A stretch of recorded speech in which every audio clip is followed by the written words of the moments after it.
The story of Christopher Porco, the college student who brutally attacked his parents with an axe. On November 15, 2004, Peter Porco was found dead in his home in Bethlehem, New York. Nearby, his wife had been bludgeoned and was clinging to life. The horrific crime scene seemed to leave more questions than answers about the events that had led to the brutal attack. The pair had been attacked with an axe, and a cut screen in the garage window suggested someone had broken in. However, a short investigation quickly led police to charge a suspect, Christopher Porco, the couple's 21-year-old son. Porco was a student at the University of Rochester, nearly 4 hours away. He insisted that he'd been in his college dorm the night his parents were attacked, but surveillance footage and evidence from toll booths along the highway between Bethlehem and Rochester suggested otherwise. Christopher Porco's disagreements with his parents, Peter and Joan Porco, began long before he crept into their home and bludgeoned them with an axe in the middle of the night. According to Murderpedia, they'd been arguing about his grades for a year prior to the attacks. Porco had been forced to withdraw from the University of Rochester after the fall 2003 semester due to failing grades. He told his parents it was because a professor had lost his final exam, and he enrolled at Hudson Valley Community College for the spring 2004 term. He was accepted back into the University of Rochester in fall 2004, but only because he'd forged his transcripts from the community college. Porco again told his parents that the lost exam had been found and that the school was covering his tuition costs to compensate for the misunderstanding. In reality, Christopher Porco had taken out a $31,000 loan by forging his father's signature as a co-signer. He used the money to pay his tuition and purchase a yellow Jeep Wrangler. When Peter Porco found out about the loan, he was livid.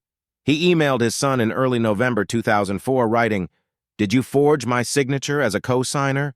What the hell are you doing? I'm calling Citibank this morning to find out what you have done."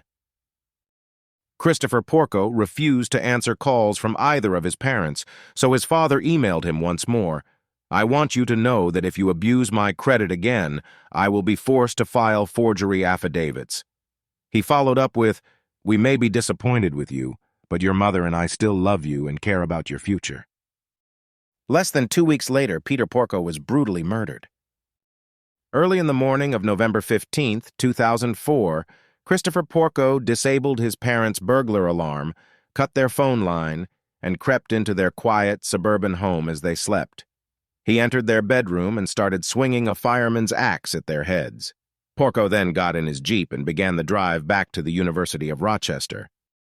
According to the Times-Union, despite his devastating injuries, Peter Porco didn't die immediately.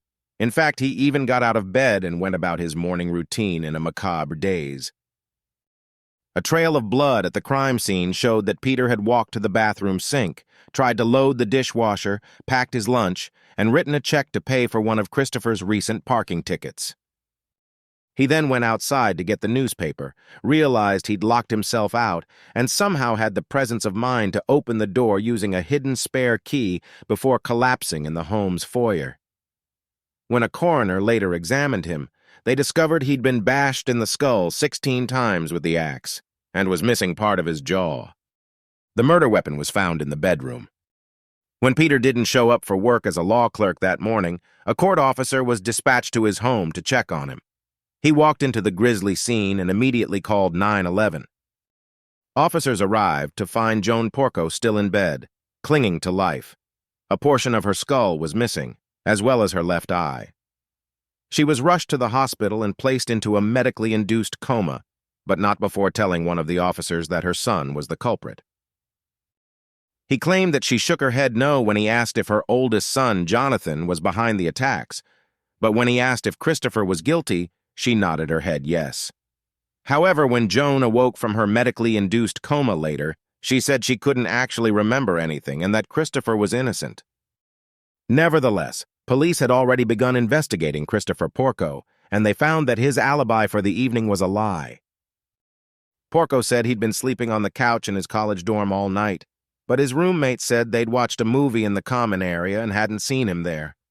What's more, security cameras at the University of Rochester captured his easily identifiable yellow Jeep leaving campus at 10:30 p.m. on November 14th and returning at 8:30 a.m. on November 15th. Toll booth collectors along the route from Rochester to Bethlehem also recalled seeing the yellow Jeep.